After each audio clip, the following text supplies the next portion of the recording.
Donc on est très heureux que vous soyez si nombreux en cette première conférence en plein Ramadan. En plein Ramadan. Et on est très heureux que ce soit la conférence inaugurale de notre nouvelle résidente. Enfin nouvelle, elle est déjà là depuis maintenant un certain temps. En tout cas, c'est sa conférence inaugurale de Hanane Yaagoubi. Alors, elle va nous parler de 3D printing.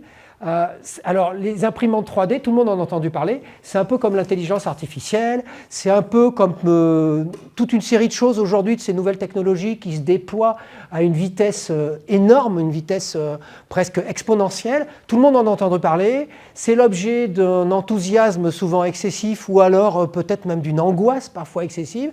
Mais tout le monde en a entendu parler. Tout le monde a des idées sur la question, mais parfois des idées qui n'ont rien à voir avec ce que c'est vraiment. Qui n'ont rien à voir avec ce que c'est vraiment en tant que tel, mais qui ont encore moins à voir avec ce que c'est vraiment en termes d'application, en termes de comment arriver à en faire usage, quelle est l'extension de cet usage, quel est le type de ciblage, qu'est-ce que ça peut apporter à la science, qu'est-ce que ça peut nous apporter à titre personnel, etc.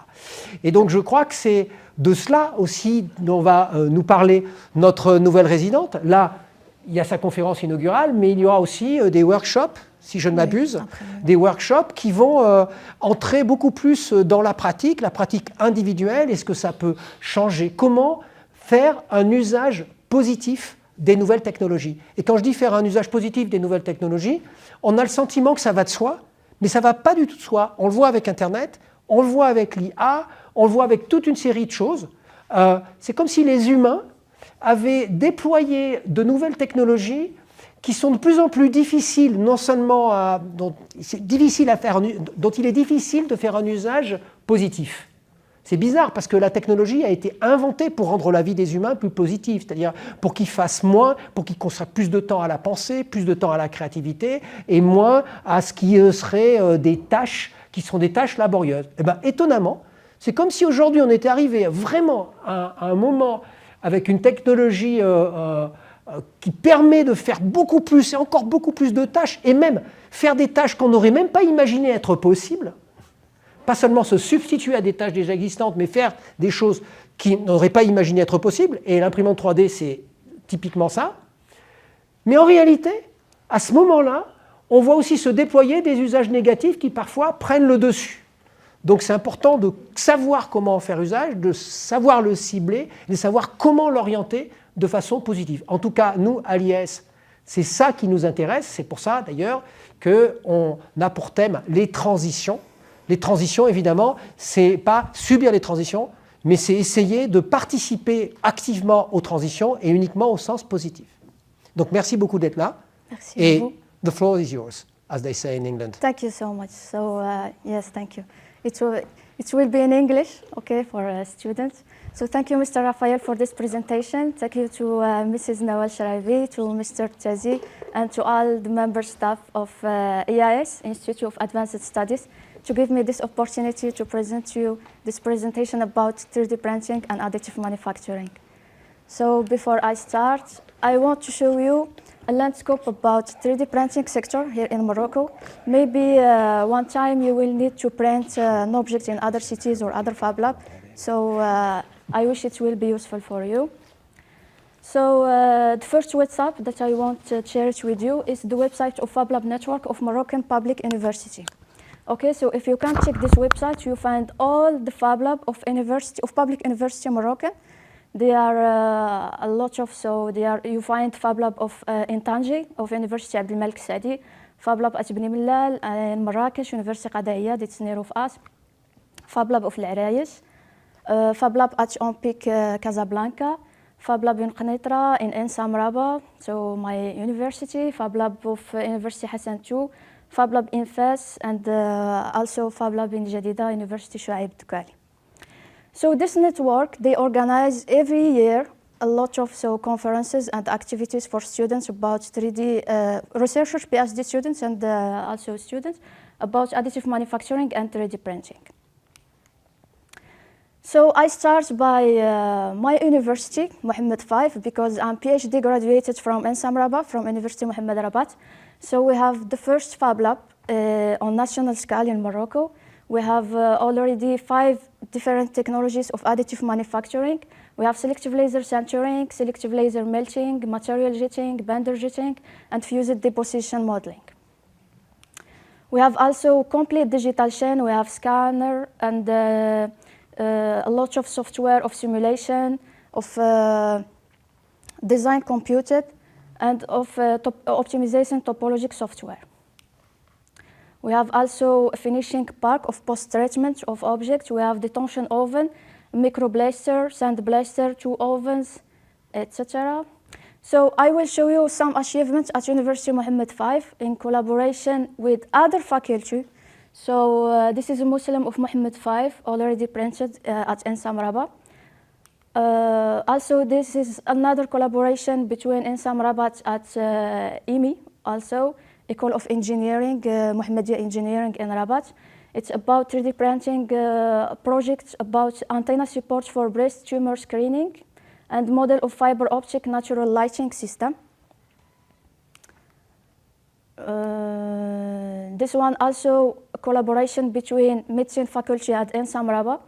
They work about 3D printing of elements of device for recording sounds and elements of smartphone video. This is also other collaboration, international collaboration with ENSA Lyon. It's about 3D printing of basin and skull with the society in Gema, Casablanca. This is also the ear prosthesis, someone who already lost his ear. So this is 3D printed ear prosthesis. Also, I'm sorry if this picture shocked you, because this is an old woman who lost also her nose. So this is nasal prosthesis for her. This is collaboration also between Ensam Rabat and the Faculty of Dentistry. Also, there are some other private, not just public university who work about 3D printing in Morocco, but there are other private and private university like International University of Rabat, UIR. They have already a big fab lab there in Rabat.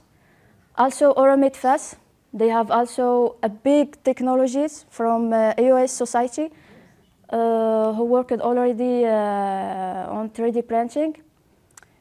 Also, we have private university in Fes and private university in Marrakesh who have already fab lab.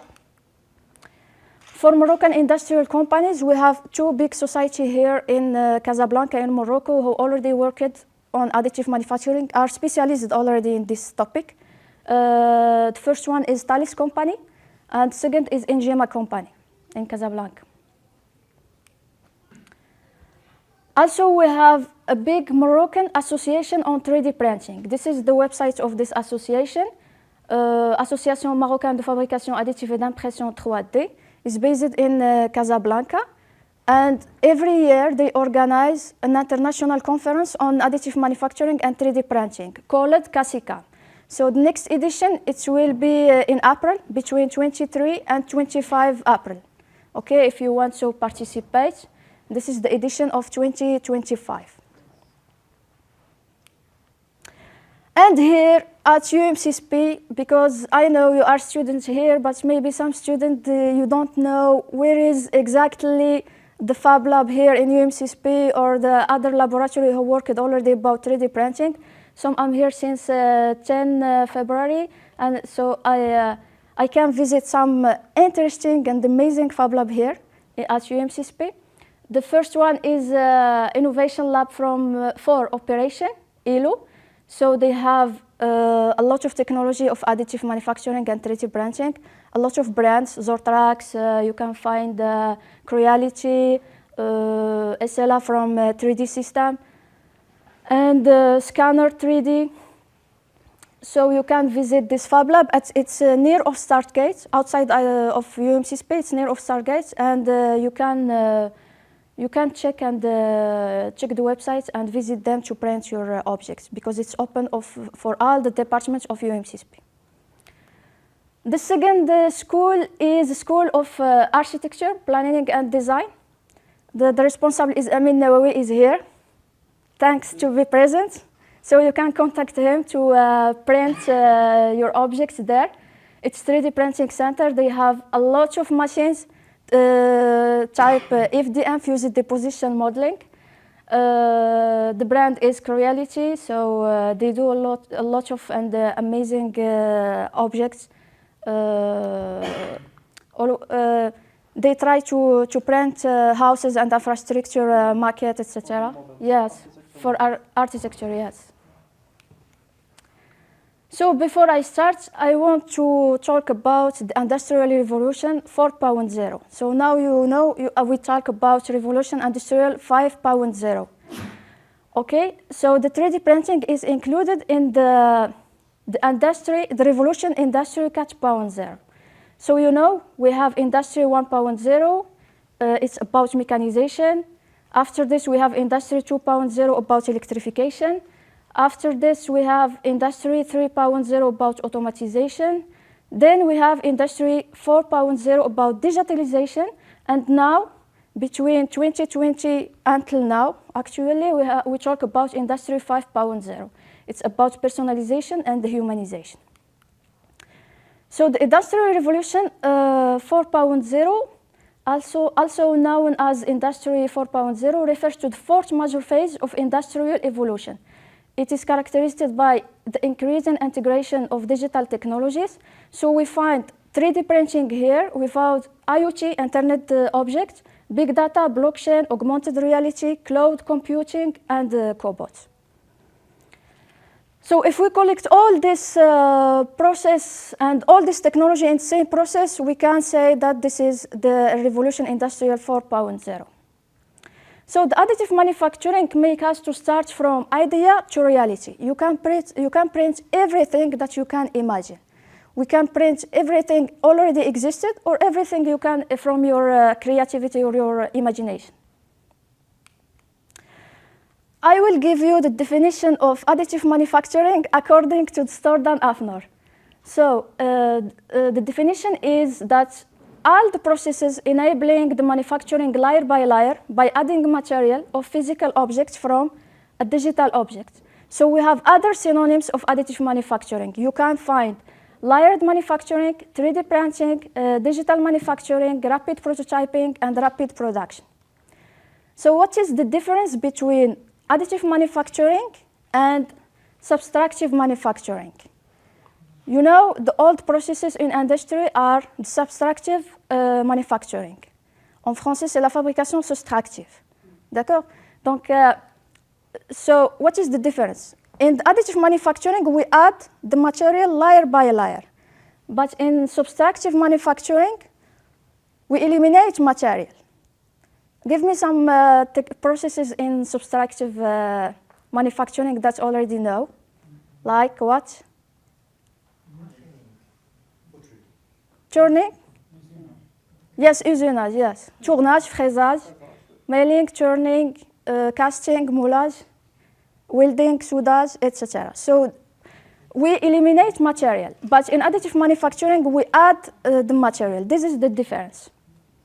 But the two processes make us to create a 3D object. And the difference here, you remark that the waste in 3D printing is, yes, is inferior of the waste of law of the first process. So here I give you some dates in the history of 3D printing. So the first idea of additive manufacturing, it was created by the Japanese Dr. Kodama, and the first processes of idea is photopolymerization processes. It's SLA, okay, in 1981. The second important day that Chuck Hall gave this idea a patent filing for SLA, stereolithography, and after this, the same person, he creates a society 3D system. 3D system society now is based in USA. It's a very big society, international society,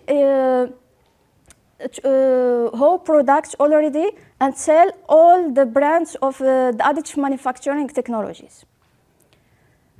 Then we have in 1988 emergence of FDM technology, fused deposition modeling, patented by Scott Cramp, founder of Stratasys. Stratasys is also a big international society in the world who also sell 3D printing machines.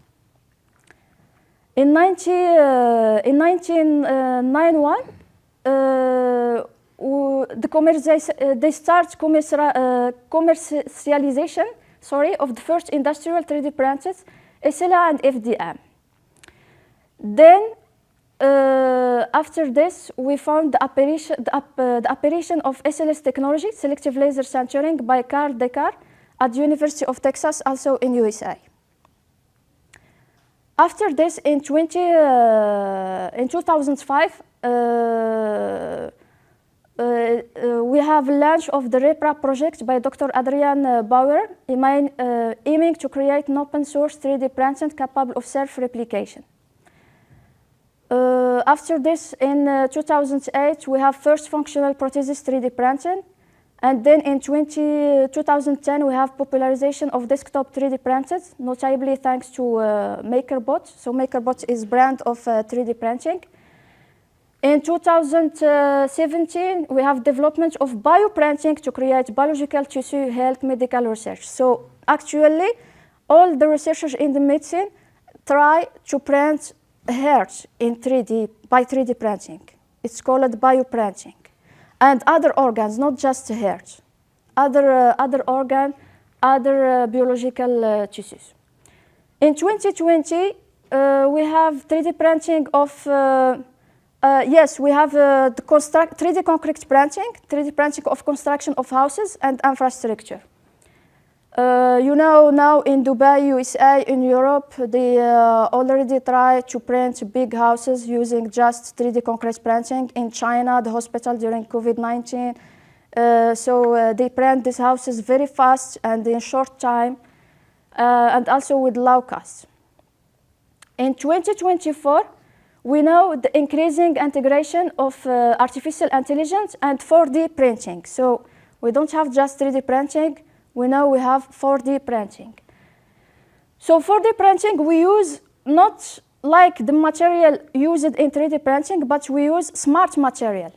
We call it materials capable of changing shape over time or adapting to the environment. Okay? This is very programmable material who can change the shape during time or during temperature or during other exterior parameters.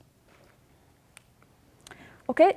So the application of additive manufacturing, we can use additive manufacturing and 3D printing in all the different fields that you know. We can find it for manufacturing cars, houses, art, medicine, food, electronics, architecture, industrial, biomanufacturing, for pedagogical prototype, to print clothing now, for the fashion, etc. Prosthesis. So now I will give you idea. If you are, I don't know if you are here, all you are industrial engineering, industrial researcher, mechanical engineering, or you are from different fields. You are from different fields. Not, yeah, la plupart, the majority. So, okay. So if you are from different fields, 3D printing will be very interesting for you. Why? Because you can buy a 3D printing in your house and you can repair objects, your objects in your house, okay? So I will give you this example. For example, you have this broken object, okay? So you just need to modeling in 3D. Or maybe if you are not mechanical engineering and you don't know how to use modeling software, you can just download the file, because I will show you in the next slide. This is some large community in the internet where you can download the files and then you can print directly. So this is, you have this broken part in your house, and then you can print it in your house. It will be very quickly. Here also other idea, you have this, you can print this gasket if you have a blacking leak in the tank. This is just other example. You can repair a toy for your children or your brothers, sisters. It's like this. So you can download from internet the file stores in 3D, and you can convert it to the file STL, and then you can print it directly. So I will give you an example of one website, Dagoma. So it's like he launched startup, online startup, about 3D printing to repair broken toys. He is specialized in broken toys. You can also replacing a poorly designed parts. If you don't like, you buy something and you don't like your design, you can change it. You can change this design and print it. Also, you can create original objects like this lampshade, okay? But the material here, you can use some plastic, even content particles of fiber. Here, this lampshade is mixed of plastic and bamboo fibers. So he make like a good appearance, original appearance in your house.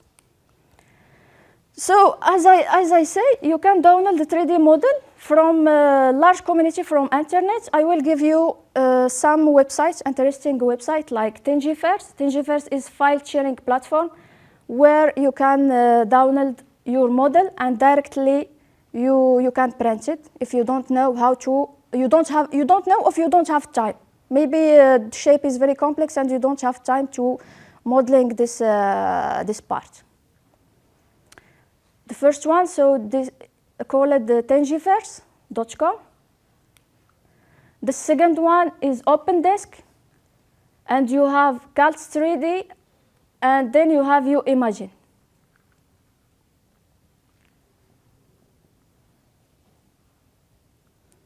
Also, if you are mechanical engineering or industrial engineering, you can try to modeling some parts, existing parts, or some parts from your imagination, and put it in this website. You can sell it like freelancer, and yes, you can sell it. Also, you can make it for free for the others.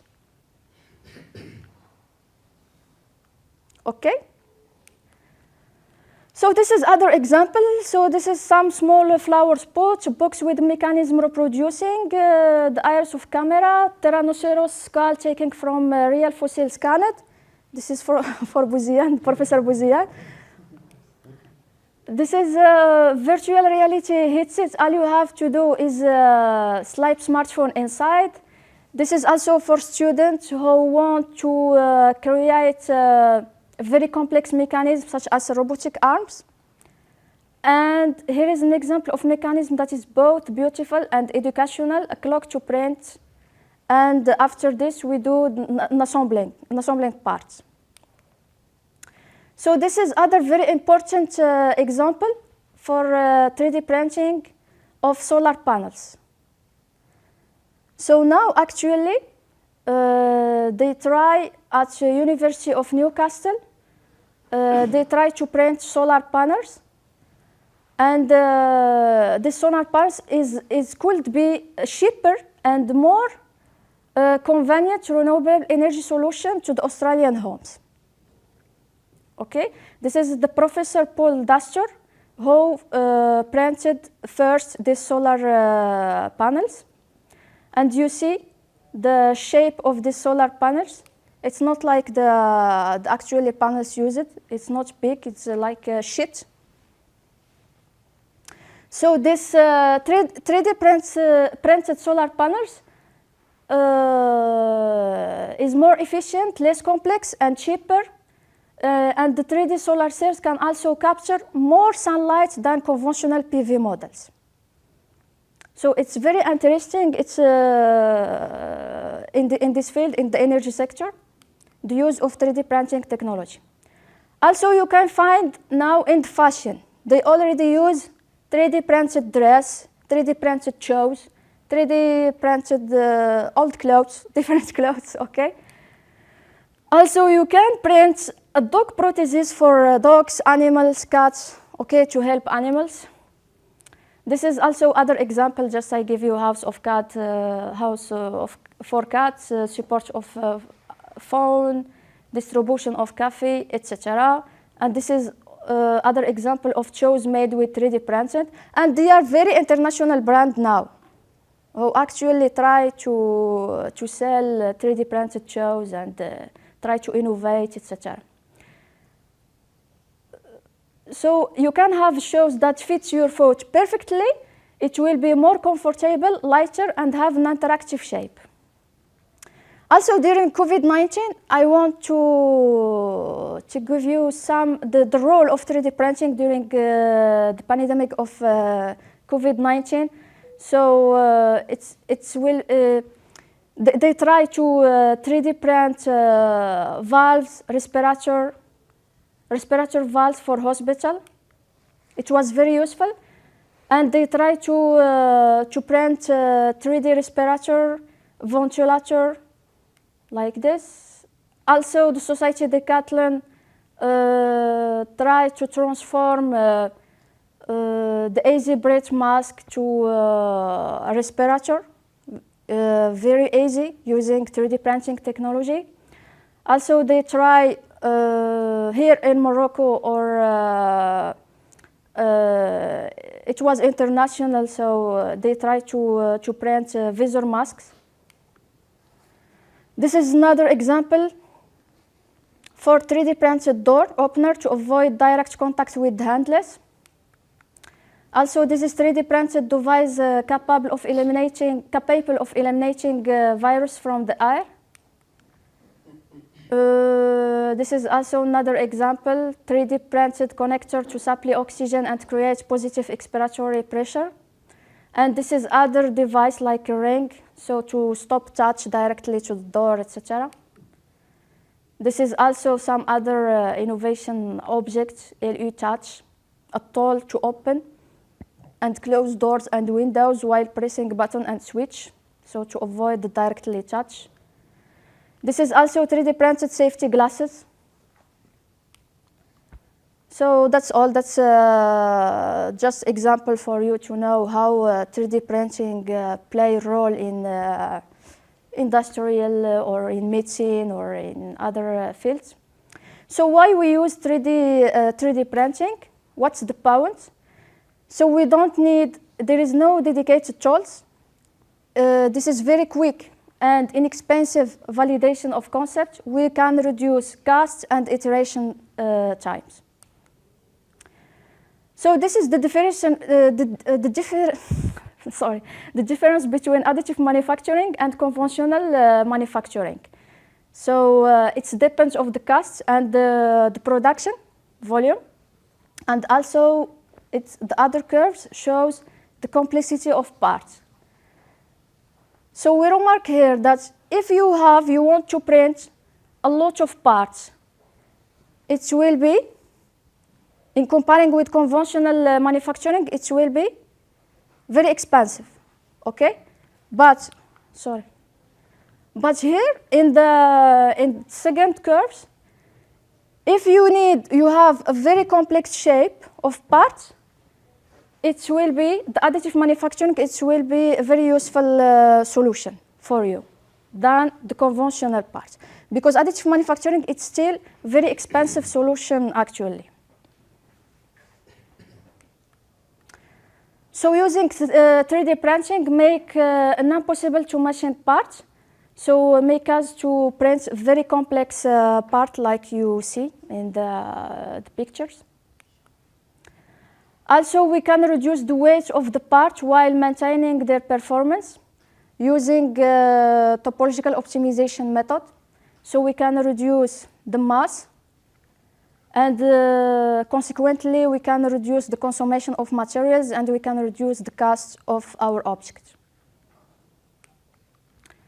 We can also, adding function to parts, we can decrease the number of the parts. As you see in this example, we have here many parts in the same part. And here we try to eliminate these parts. So 3D printing make us to do this very easily. So now I want to give you the market, the international market of 3D printing. So we have 35% USA is the first one in this international market of additive manufacturing. And then we have Europe by 28%, and then ASEAN by 30%.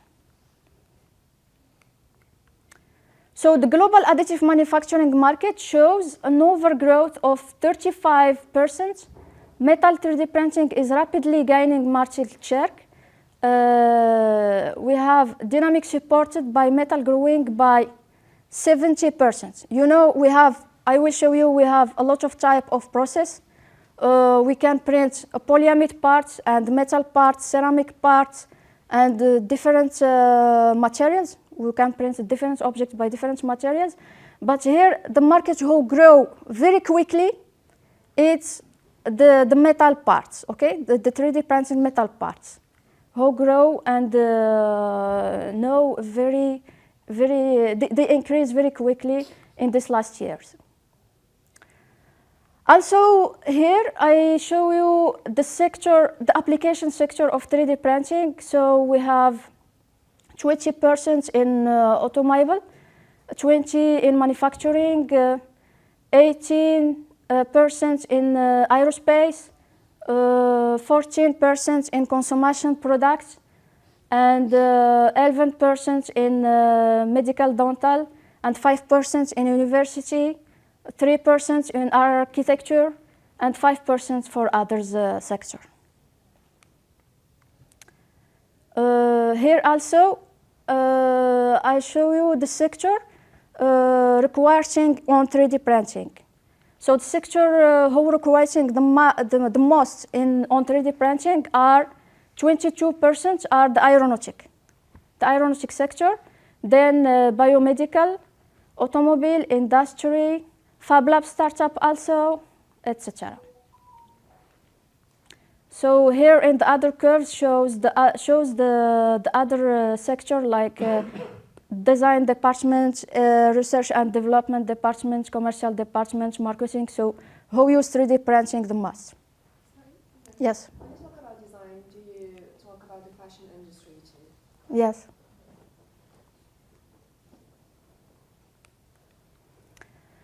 So this is the process of 3D printing. So the first step is to modeling your parts using software of design computed or using scanner 3D.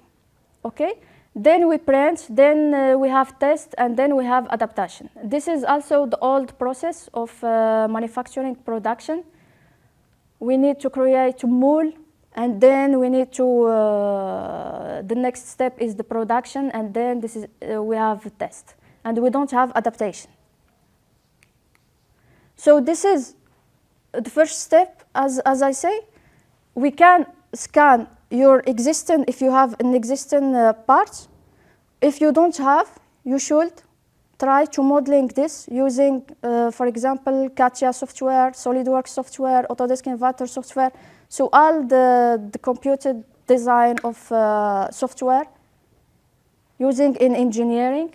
I will let you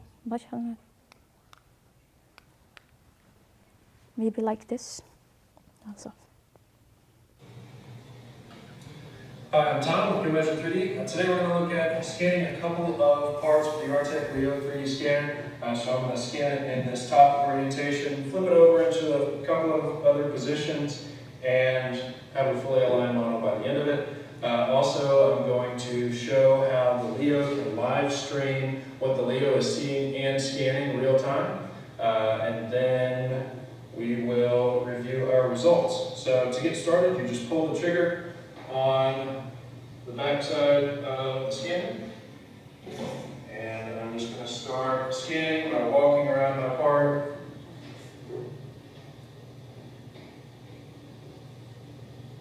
Getting a couple of different angles here.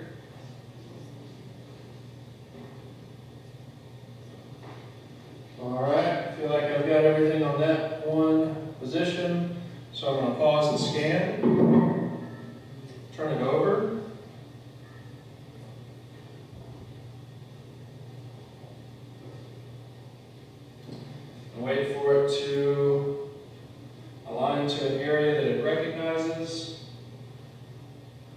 and then start scanning again. So this will let me get on the inside of that part a little bit.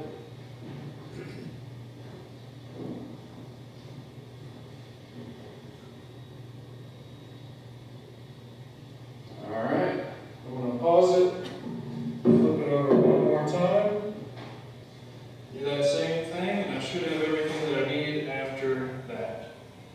So I'm still picking up on the same scan file, and once I export this into Artec Studio, everything will be fully aligned. And I can export this from the Leo straight to my laptop using Wi-Fi or an SD card. All right, I feel like that's everything that I need. So I'm just going to check and make sure I filled in all my gaps. And that looks good. It's as easy as that. And from here I can export it into Artec Studio for post-processing. So as you see, he can scan all these very complex motors for automobile very quickly using 3D scanner. Here at UMCSP, we have two scan 3D at Laboratory of Architecture, and we have one big scanner 3D in ELO, Laboratory of Operation Lab, if you want to use it. Or the second solution, you can modeling using computer-aided design software like CATIA, SolidWorks, Autodesk Inventor, AutoCAD, Blender, etc. This is not for free. You need the crack or you need to buy the license. And this is free drawing software if you want to use it in this table. You have Tinkercad, Vectory, SketchUp free, Mesh Mixer, FreeCAD, 3D Slash, Wings 3D, and BlocksCAD. So in additive manufacturing, in general, we have 7 additive manufacturing processes.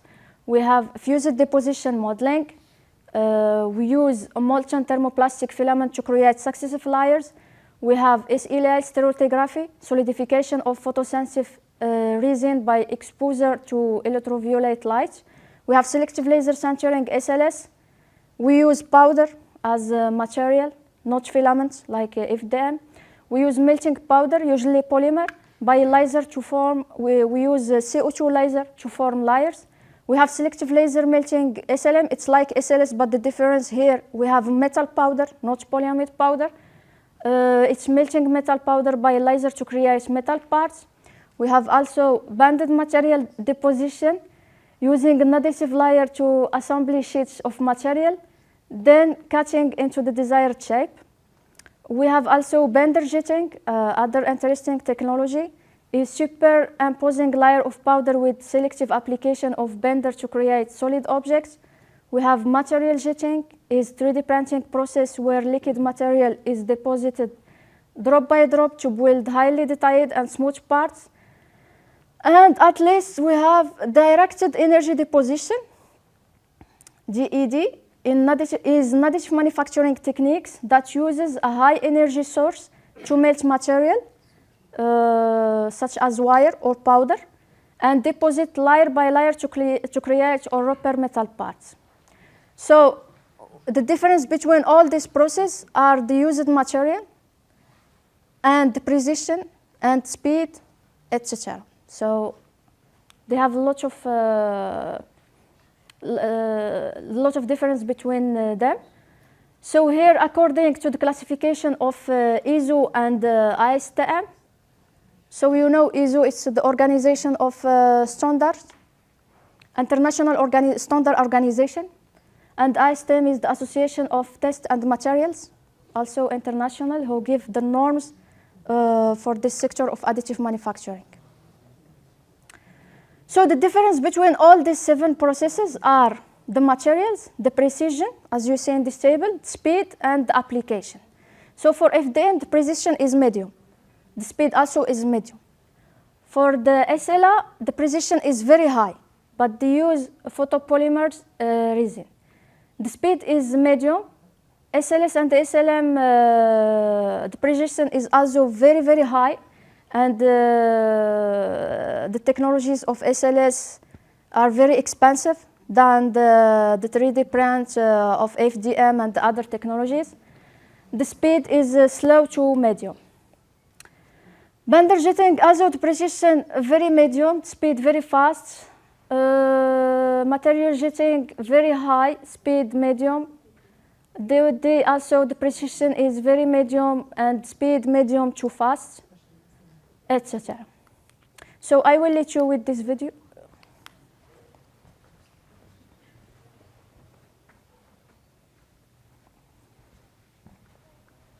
L'impression 3D. Quelles sont les différentes techniques d'impression? Aujourd'hui, le marché de l'impression en 3 dimensions ou de la fabrication additive propose différents types de machines. Alors, pas si simple de se repérer, d'autant plus que chaque appareil a sa propre technologie pour réaliser l'objet en volume. Pour y voir plus clair, faisons un petit tour d'horizon parmi une première sélection. Prenons d'abord l'imprimante 3D la plus populaire auprès du grand public, la FDM, Fuse Deposition Modeling, ou modelage par dépôt de matière en fusion. Concrètement, voilà comment elle fonctionne. Grâce à une tête d'extrusion, un filament de polymère thermoplastique est chauffé à plus de 200 degrés. La matière, ainsi en fusion, est déposée par une buse en fine couche pouvant aller de 0,80 à 3 mm d'épaisseur. Une fois sur le lit, le polymère durcit en refroidissant. Par la suite, la plateforme descend et l'imprimante procède de la même façon pour les couches suivantes.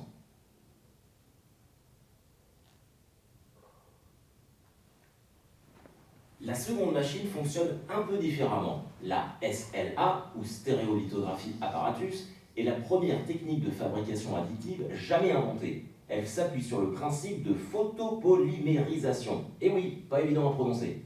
Cette fois-ci, la plateforme est plongée dans un liquide plastique monomère. Un rayon ultraviolet orienté par des déflecteurs va venir solidifier à la surface une partie de cette résine. Ensuite, le lit plonge dans la cuve pour laisser apparaître à nouveau du monomère.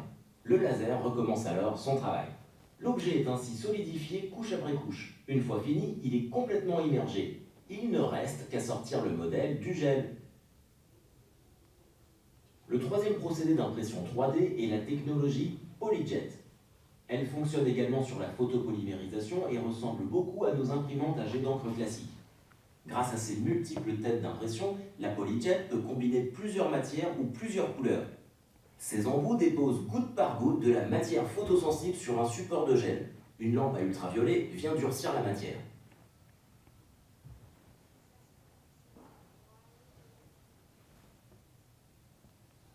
Enfin, le dernier procédé est le frittage sélectif par laser. Selective Laser Sintering. Placée dans une cuve, une fine couche de matière en poudre va s'agglomérer à la chaleur d'un puissant laser pointé sur des endroits précis. La poudre, par fusion, s'assemble et se solidifie. C'est ce qu'on appelle le frittage. Une seconde couche de poudre est ensuite étalée sur la partie déjà formée, puis elle est à nouveau fritée.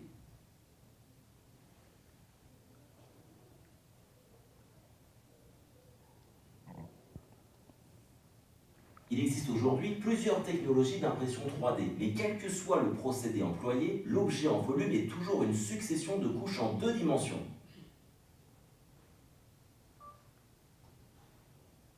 Good. So always we add the material layer by layer in all the technologies, different technologies.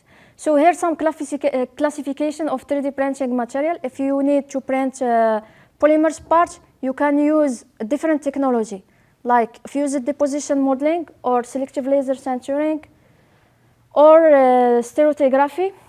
If you want to print metal parts, you can use selective laser melting technologies or bender jetting. Also, you can use bender jetting, and this is useful also if you have ceramic parts. So how use now 3D printing? We find the makers, the entrepreneurs, the industrialists, and everywhere, every research and development department, they have now a 3D printer in their companies. So here, anyone want to design a additive manufacturing part, you must take into consideration three facts. The first one is design for function, the second is design for production technology, and the third is design for financing. So the first one, the design for function, we must take into consideration the mechanical performance, the material selection, the geometric freedom, the multifunctionality, the assembly reduction, and sun stability. And you know the mechanical performance, we have durability, wear resistance, strength, orientation of layers, etc. For material selection, we compare the material with according to the function of like high temperature, chemical resistance, etc. Understanding material properties in printed form different from bulk materials. Geometrical freedom, we can use optimization, topology optimization to reduce, to change the shape and to reduce the material, and consequently to reduce the cost, etc. The second factor to take into consideration is design for production technology. We must also take into consideration the technology constraints, build orientation, support optimization, process variability, economics of printing, and digital threads. The last factor is design for financing. We must also take into consideration the surface finish requirements, tolerances and FATs, assembly interface, functional coating, inspection and quality control. So here, this is the old process of design. So we have in 2016, we have modeling. The first step is modeling using design software. Then we have simulation and test. And the third step is topology optimization. But now, by 2020 and 2025, we have topology optimization as a second step in the design of parts. So this is the change. So what is the topology optimization? So as you see here, we use some numerical simulation software like ANSYS, Console, another. So there are many software who use numerical simulation. And we try to calculate the deformation. We try first to change shape and to reduce material, and then we try to recalculate the performance, the mechanical properties of this part before to validate the final shape of your part. Yes, that's all. So this is the process of optimization, topology optimization. The first step is modeling or download the file of your part. Then you must define a material. If you want print metal or ceramic or polyamide, etc. Then you must generate the optimal shape of your structure. Then you must verify the performance. Also, and after this, you validate your geometry. So this is example of the value creation. So we have one part, and we are grouping in the one part. We are grouping different parts in the same part. So this is General Electric injector, for example. We have 20 parts in just one part. And we can improve its performance about 25%. We can improve performance, and we have 25% lighter. Okay, we reduce the material. Yeah. The planes that might be really great. Yes. For Yes, for planes. Yes. planes. And at the same time, 5 times more durable. This is also other example of value creation. We reduce mass here for this structure. This is the first one, and this is the final one. Now we can just use this second one, and it works like the first one. Yeah, they have the same functions. Also, now actually, you see the chairs. Yes, year after year, we try to buy a more lighter chair, more solid and with good quality. as you see, and the innovator try to innovate in the shape, etc. So this is another example. This is the original part. It was like this first, and then we try to optimize this structure, and then we validate this final part. So this is an example of one study about topology optimization for additive manufacturing in using ANSYS software. So it's very recent software, and you can use a lot of different software like ANSYS, like 3D Expert, Alter, Inspire, Console, CogniCAD, Creo, Solid Thinking, Siemens, etc. So here we have first this part, and this is the final part after validation and after numerical simulation with calculation, etc. So we have lots of influences. We have external influences on the designer and internal influences. The external influences like human knowledge, like scientific knowledge, material, cost, time, computing skills. Other external influence like human skills, production skills, manufacturing technologies, societal influence, standards, ethic, psychology, sociology, cost, human tasks, art, time, cost, aesthetic.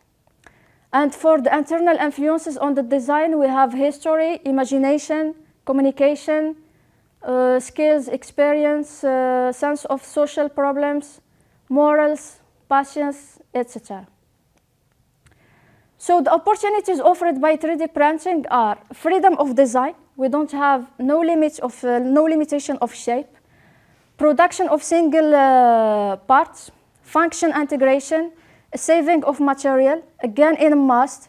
We can print very fast, shorter time to market also.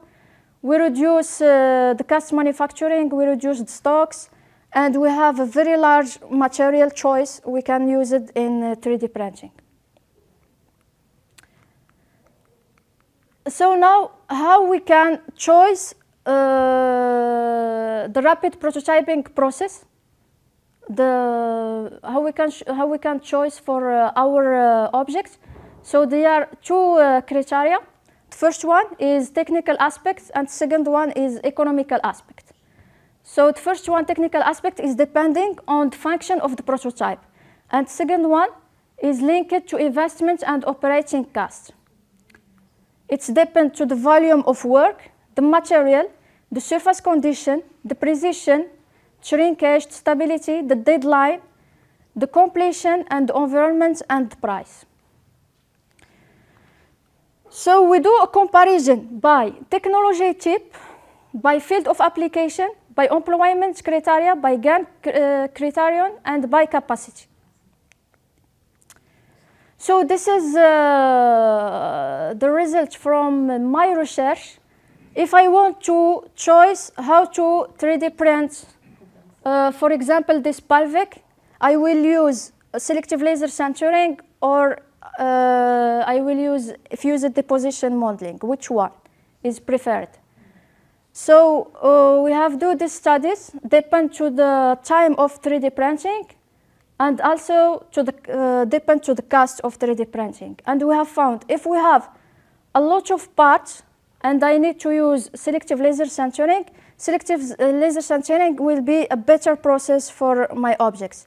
But if I have a few parts, I will use fused deposition modeling. It will be low cost, and it will be very quickly than selective laser sintering.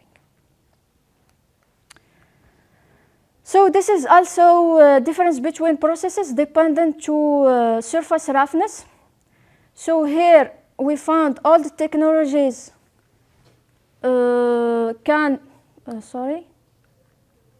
can give us a lot of times, and they are very expensive. So we have machining and finishing, we have bender jetting, etc. And here we have all the processes with low cost and very fast, very we can print using these technologies with very short time, very quickly. This is other curves shows the difference between processes depend to the part size and the complexity of the parts. So if we use bender jetting, we can print a complex geometry with high resolution. If we use powder bed fusion, like selective laser sintering or selective laser melting, you can have a very complex part and with very high resolution. If you have a very size, so the dimension of your part is very big, you can use the technology of DED. But they give you a low resolution than the other processes, as you see. If we have part size, but with just simple geometry, not very complex geometry. So, of course, when we try to print your object, when you try to print your object, you must avoid flaws, okay? A deformation, the appearance of the constraint, residual, etc., the porosity. So this is a type of flaws that you can find in additive manufacturing after the production of your part. Like the first one, strangling, it's like this. So ça c'est un défaut. Donc, the second picture, the scarring support. The other flaws is warping. Here you have separation of layers, and here we have porosity. So as researcher, what we can do to avoid this result, to eliminate deformation, etc. So we do a modeling of this process, the mathematical modeling. We can to control all the parameters inside this machine, like temperature, speed, etc. And to control the final temperature, because all the process, to call it layer by layer, we need a special temperature. So if you don't have the same temperature, after this maybe you find these flaws in your final product.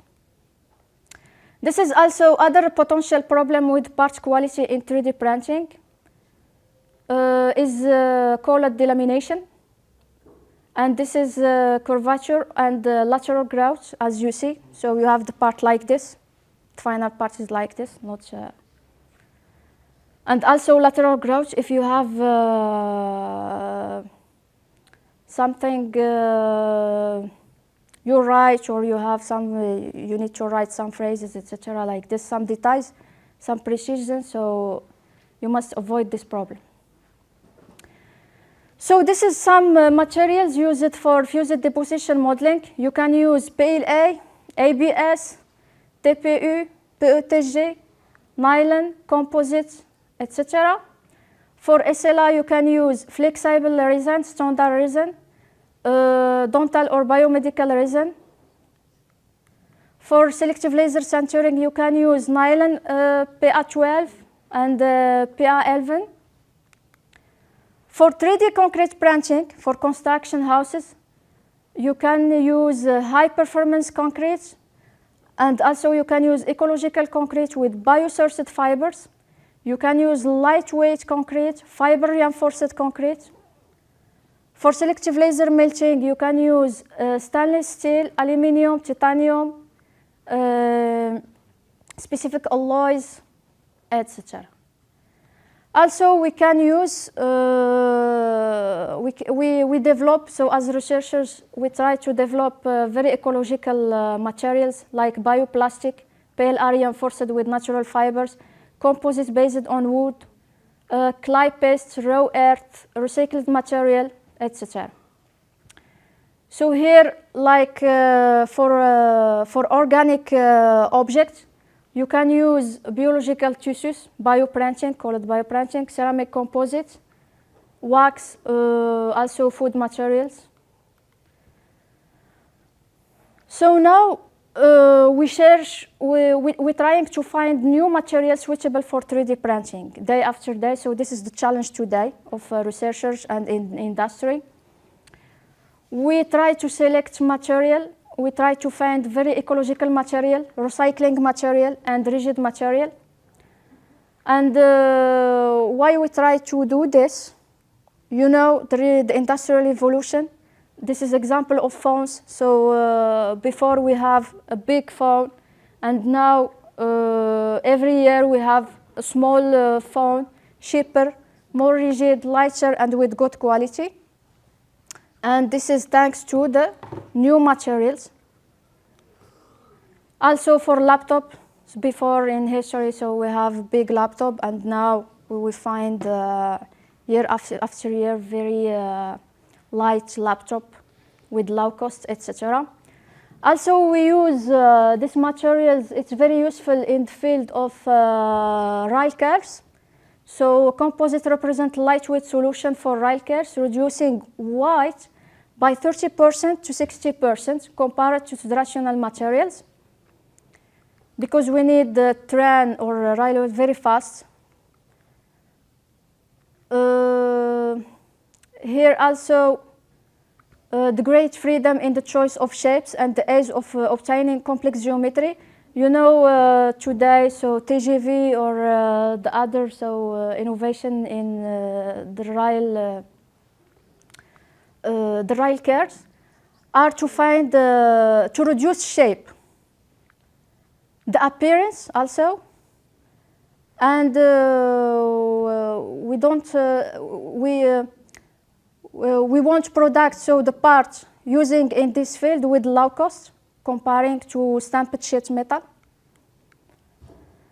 Also, the composite material are used for the aerodynamic of train, because we need very speed train, because they can be easily trained and can reduce the noise generated by the speed of the train. Okay, so to be more comfortable. Also, this is some example of the use of 3D printing in manufacturing of cars. So car manufacturers are always looking for new techniques to reduce the weight of their products. Indeed, lighter vehicle consumes less and therefore becomes a little less pollution. This is example of Jaguar car and its 3D printed car parts. So this car, the most parts of this car are already 3D printed. This is also the RB car. Is very eco-friendly car. We try to reduce the weight of this car using 3D printing.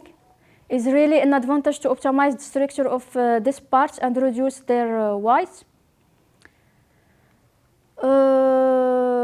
So also here I give you 7 design aspects that can add more value to your additive manufacturing part.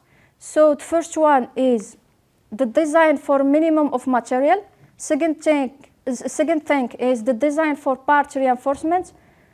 Third thing is design for minimum of materials and especially reduce residual stresses. The fourth thing is design to improve the function of your part.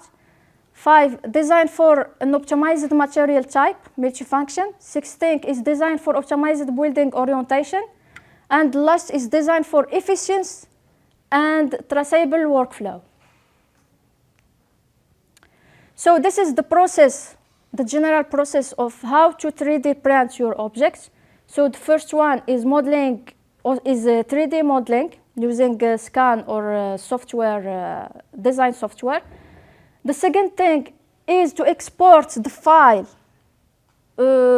with extension STL, .stl. It's obligatory. If you don't have this extension, you can't open the file in slicer software. So we have some slicer software, call it slicer software, always accompanied with 3D printers. Okay? It's always accompanied. Every 3D printer, they have his special software with the machine.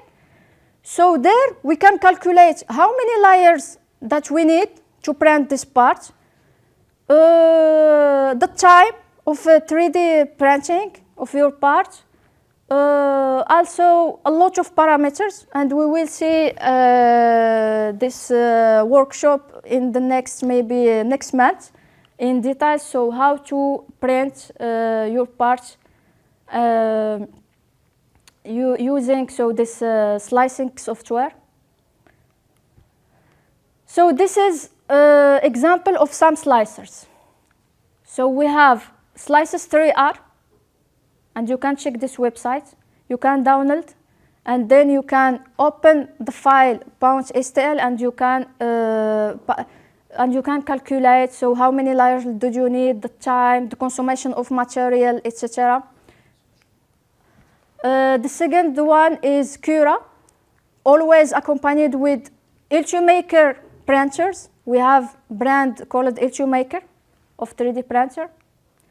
Also Key Slicer, another old slicer, but it's very with a very good precision. Also we have SkinForge, another slicer software. And why we use this slicer? So to at the end generate G-code. Okay, we call it this G-code. What is G-code?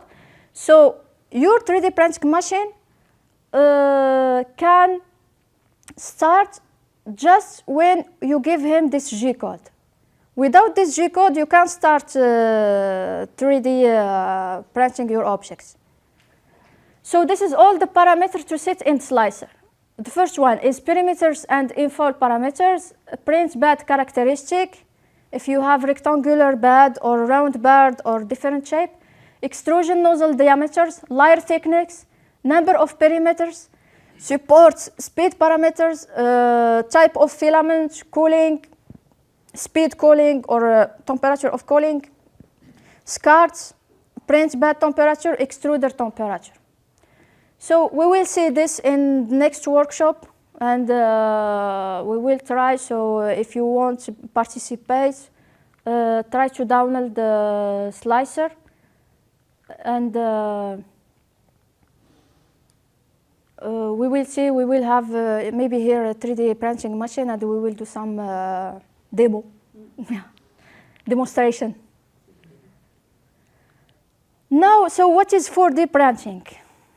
Today we talk about 4D printing and what is the difference between 4D and 3D. So 4D printing is the process by which 3D printed objects can self-modify its structure and change shape with the impulse of external energy such as temperature, light, or other environmental stimuli.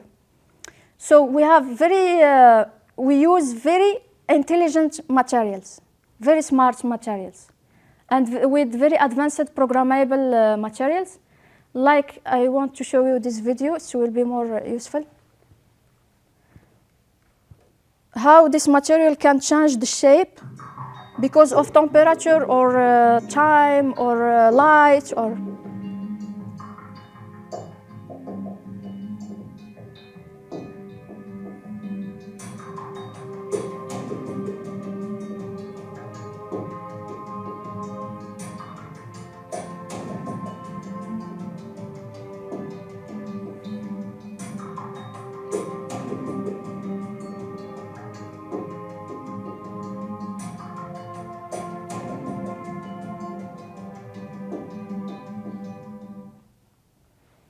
Good. We have another one, I think.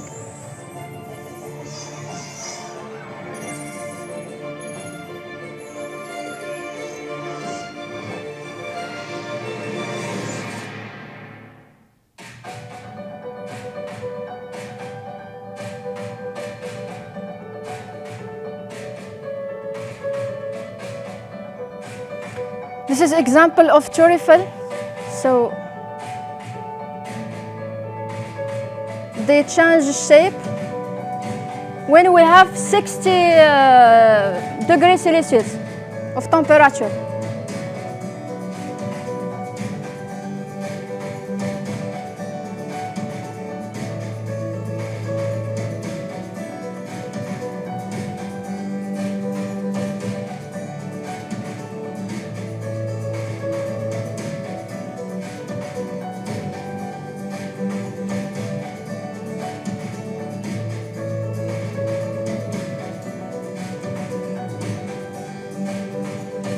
Maybe after this we will talk about 5D printing.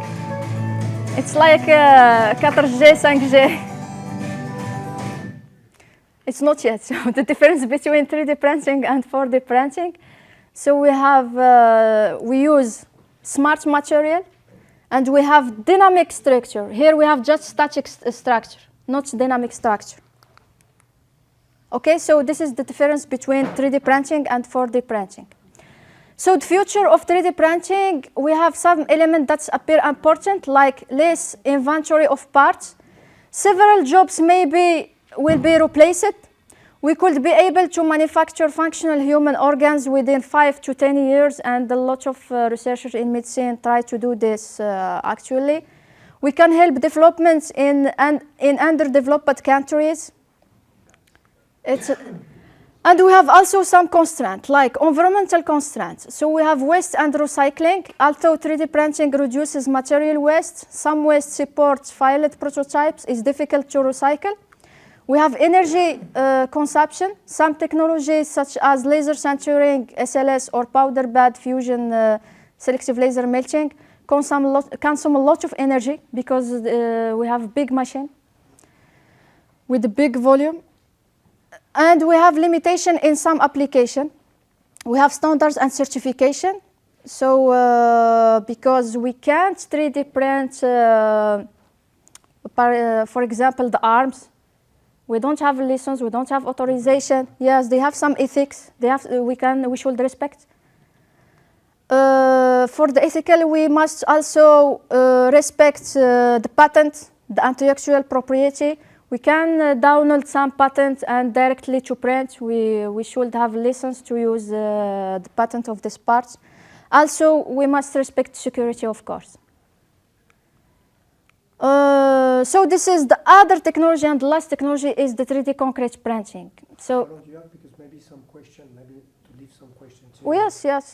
No, but maybe if you do something else, how long will? This is the last one. Okay, good. This is No, it's just to leave some room for the. just maybe five minutes, and we finish maybe. Yes. So this is the last technologies. 3D concrete printing is about printing houses and infrastructure. It's a very inexistent technology here in Morocco. Maybe we have one in Green Energy Park near in Arizona. Some Spanish companies are already print one house there. If you want to, yes, you have question. There is a Moroccan guy, Mehdi Harraf, who is teaching at the architecture school. Yes. He developed a company that makes 3D houses. Good, yes. It's like my idea. We already work about this. I know Mehdi starts by 3D printing with the maquette of architects, with wood, with something like this. He has the printer. Yes, and he work in Spain with same project, 3D concrete printing. He was training. Yes, maybe, yes. We have the same idea, so he is my... Okay. So this is the history of 3D concrete printing. So we will organize other workshops, especially in this thematic, just about 3D concrete printing technology. So it's appeared in 1997, and we use a lot of technologies. We have a robotic arm concrete printing, and we have large-scale concrete extrusion. We have some technology statics, and we have some mobile robots, dynamic robots, to build your house. So in China, China is the first country who 3D prints a concrete house in Winsound. Also in Europe, in 2015. In 2016 in Dubai, also Dubai actually we have a very the sector of 3D concrete printing very grow today, and also in Mexico in 2018, and in 2020 we have first 3D printed concrete school in Malawi. The technology is education infrastructure via additive manufacturing. Also, so now until 2025 we have on-site 3D concrete printing for disaster. and they use mobile concrete printing in the difficult area, etc. So every year they have challenge and they develop other technologies to be useful in the difficult area to build houses and infrastructure. So this is our startup. Me too, I have startup about 3D printing. And we start here with StartGate. We start in University Mohammed V before we start here in StartGate in UMCSP. So we try to develop this, our startup is 3D building Morocco. So we want to build houses with low cost for Moroccan. We want to use very ecological material, and we reduce big carbon footprints, of course. So 3D printed smart house is very good technology. Why? Because it's 4 times cheaper than traditional house. We will print with very biosourced material for optimal comfort, like the ecological villa in au village des chercheurs. A floor is built in 9 hours.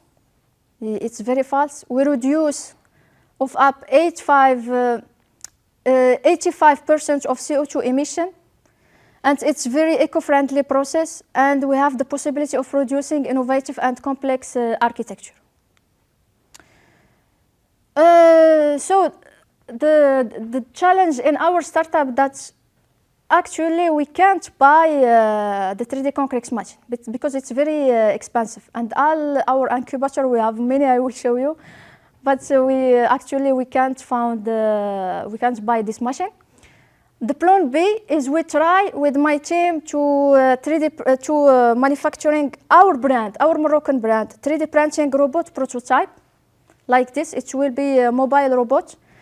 And we have some research about new material. It's mixed of clay and palm fiber. It's Moroccan clay. Also, we want to integrate in our robots machine learning to optimize building time and to do complete modeling by the machine independently and to choose the most suitable materials. So last year, last year in 2024, this is our design presented at the final of Solar Decathlon here in Erizan. And we have participated by this design. It's pyramid house. We are among the finalists. We are not the winners, but we are among the finalists in Solar Decathlon Africa. This is our picture with Mr. Badr Aiken. And this is this pyramid design. It's give us very low energy construction, and using 3D printing technology make us to build this shape. This is very complex shape. We can't build it with other conventional technologies. So we propose some shape of houses like this in Sahara, in forest, like dome, etc. And this is our incubator. So we have started in University Mohammed V when I was PhD student with Paul Salem Rabat. And then we are now with StartGate UMCSP Explorer. So I want to thank Mr. Marwan Hassoun, Lubna Fatin, all the staff of StartGate. Also, we have participated with the Incubator Francophone African, and we have already participated with the Women in Tech and AI, with AI movement in Rabat. And I hope that we can to build our first house here using this 3D concrete printing, maybe here in Ben Guerir, this pyramid shape. So this is, here you can find my publication research if you want. So we are open to collaborate, etc. And we are here, I'm here to work about this kind of projects about additive manufacturing if you need something. This is also my profile. And this is our upcoming workshop. In 22 April, we will organize a conference with Mr. Ilyas Tabei, professor from TS Canada, and Professor Khalid Zerban from University Hassan de Casablanca, about 3D printing and innovation, quel enjeu pour demain. Also, the next workshop will be for students, so venez avec vos PC s'il vous plaît pour installer le trancheur. Et le 29 May workshop, it will be about 3D concrete printing for construction because it will be very large courses, very technology and we will talk about the actuality today, etc. And then we will do maybe some exhibition of your 3D parts with selection of the best, maybe for students. So feel free to print something useful here at UMCSP, and we will choose the best products. And thank you so much. So that's all. Merci. Merci. Thank you. So I'm sure there's many questions and comments and discussion from myself. I have 3 remarks.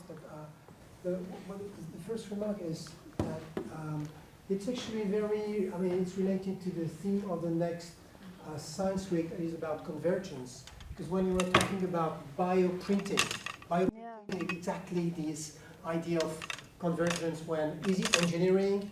Is it biology? Is it medicine? What is it? And it becomes like something like a new way where everything will converge, not in a matter of practical matter, also in a matter of disciplines, like scientific discipline. And there is this other point when you were talking about 5D. I'm wondering what it could be, because we understand what is 3D, because that's space, the dimension of space. And when you add 4Ds, like in Einstein theories, and it's just dimension of time, so to say the dimension of the motion itself. So what we mean like 5D, because 5D like is, you add another dimension, but time is already, it's already in the 4Ds. And there is another remark is the fact that until now we could say that and one of the critiques that was made to technology in the industrial world is the fact that technology became more and more impersonal. When you say that, when we have objects that are very impersonal objects, like things that everybody has, but now there is some kind of a reversal for what you said at one moment. Like it becomes more and more personal on the other way around. So you don't even imitate something that already exists, but you actually make something that maybe does not exist and will just exist for you in your house with your, and so it becomes, it's like if there was a way to come back to what we thought we had lost in art and in the ancient time when they were building something for themselves that was very particular. Now it's becoming very particular again, but with technology. That's really, I think, interesting. And I have a question. The question is, I'm wondering if what will be the different kind of collaboration between artificial intelligence and 3D and even 4D printing, because I can think of some of them in a domain that I know, for instance, in medicine. Yes, as you say, in bioprinting. I have hard time to process how it could work in different other ways. Yeah, thank you for your question. As you say, in bioprinting sector, they use smart material. So we need to use AI, artificial intelligence, to program the materials. So the artificial intelligence give to shape how it will be deformable, how it will be changed during time, during other light, maybe temperature, so other exterior influences like this. And all the staff, engineer, doctors, industrial, must be in collaboration to make success of this kind of project. Because actually, yes, mechanical engineering, industrial engineering, doctors work together. Also, we have some industrial society and startup who works with doctors actually. So to print, I will give you an example. To print, for example, a prototype of organ. Why they print prototype of organ? So to facilitate the operation of the doctor. So the doctor, especially for the beginner doctor, or also the specialist doctor.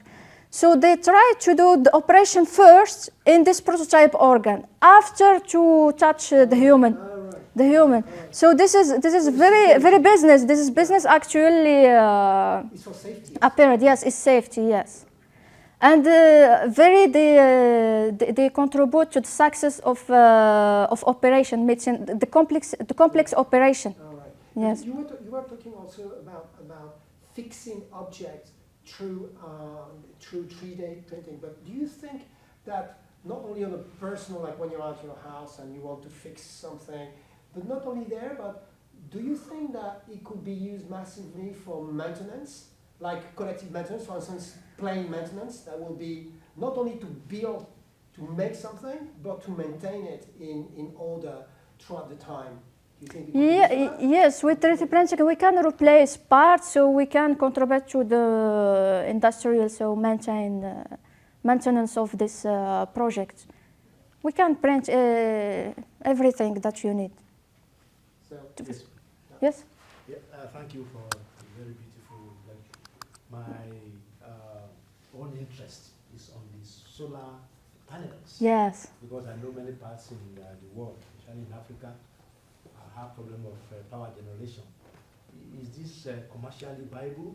And if so, how can other governments, how can you get other governments or other countries to be interested? Yes, they start this patent of solar cells like sheet, as a sheet for solar panel. They start in Australian.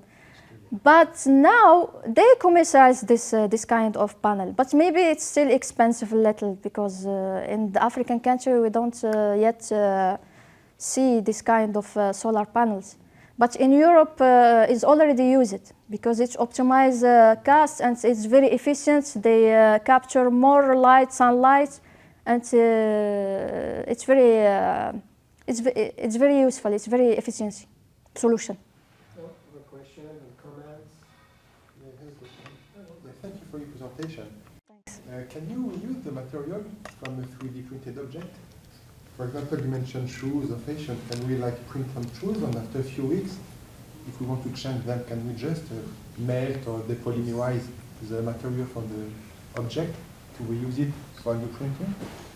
You can repeat your question? Okay, can we The material? print an object? Can we reuse the material used in the 3D printed object? Ah, yes, yes. For example, if We you have print some shoes and you want yes. to change them after a few weeks? Yes, we have shoes with polymers now.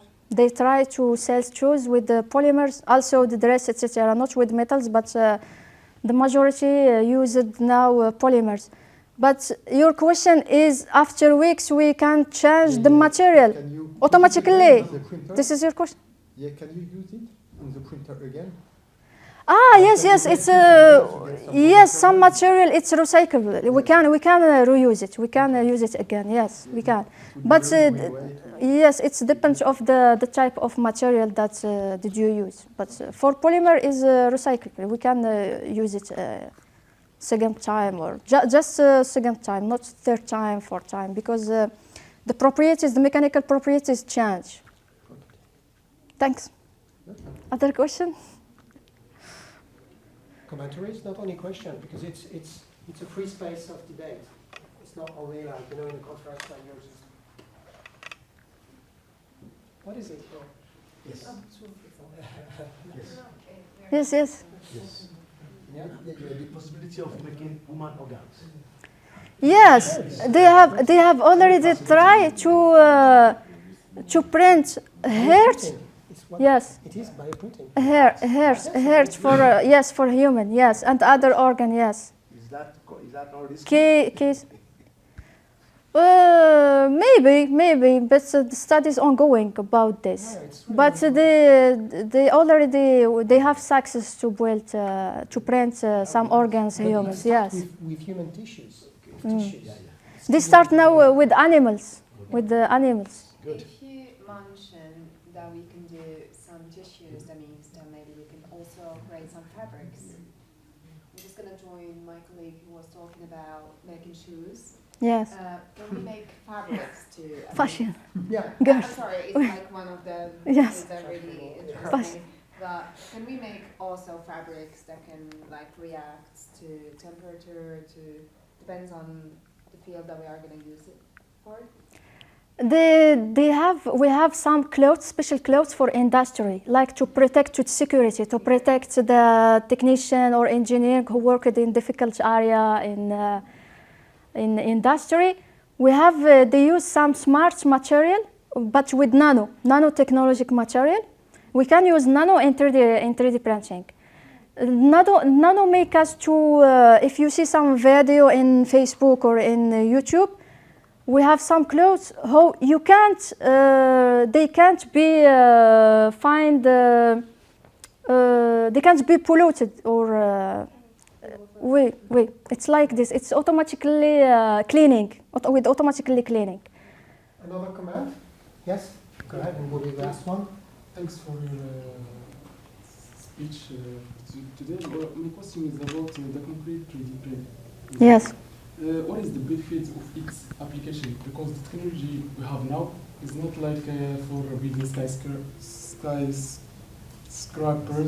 and big building. It's like for just 2 floors houses. But what is the power of 3D concrete exactly for now? Now this sector is it's grow very quickly, because in Dubai we don't have just they don't have just print 2 floors, etc. They try to print yes 20 floors, 30 floors, etc. with the 3D concrete printing. We have we use 3D concrete printing technology as mobile robots. So the arm of this robot is very big. So you can build yes. Okay. You can build a lot of. I just want to answer this. Okay, so answer. Go for it. Well, Shoot. there's actually like multiple ways of building, and sometimes you can use 3D, for example, 3D impression to print modular buildings, and you can basically play Lego with it, and you can just stack them with different structures that you add, and just I think the limits today is just your imagination and what you can do with 3D printing. Which is a big limit. Yeah. Because it's feasible. Yes, It's just not as popular, or it's not mainly used because, well, first of all, it's still expensive, so it's in development, and well, we're not gonna argue with big companies that it's already working, for example, in like, for example, skyscrapers.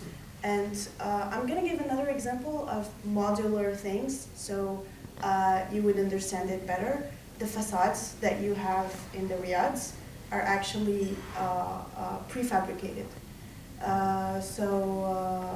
This prefabrication may become like easier with 3D modeling and 3D printing, and like just make it more accessible and playable with whatever. That's the command of imagination. Yes, I want just to explain you. The 3D concrete process is like 3D printing using, if you use a deposition modeling, it's always layer by layer.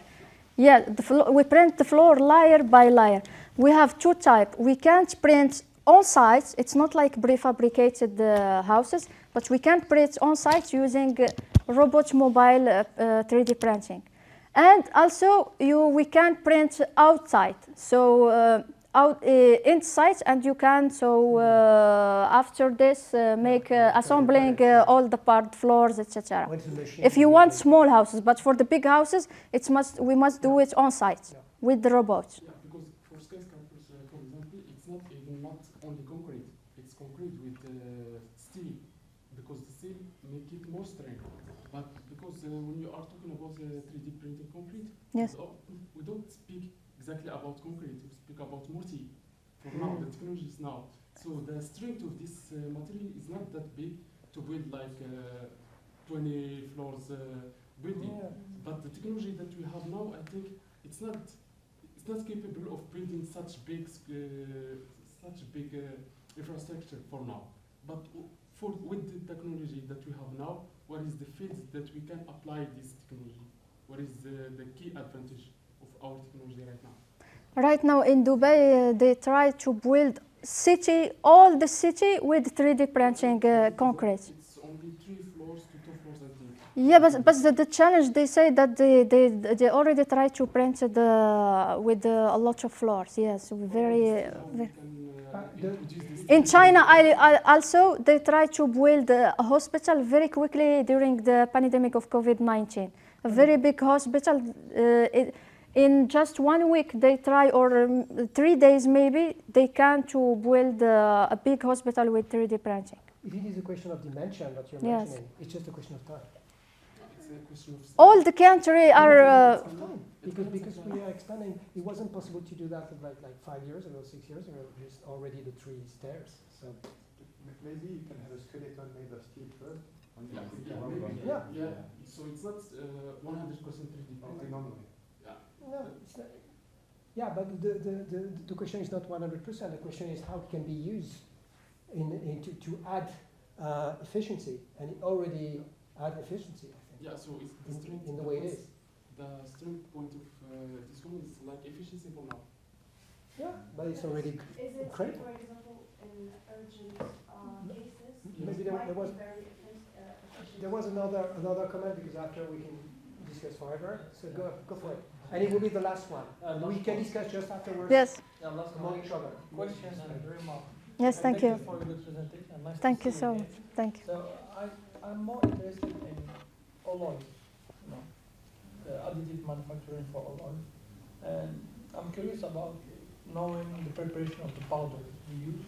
Mm. Of course, Yes. if you take the aeronautic planes, parts, for example, if you look at the powder of titanium alloy, aluminum, vanadium, it's very, very expensive. Yes. So this kind of challenges, how do you see things from?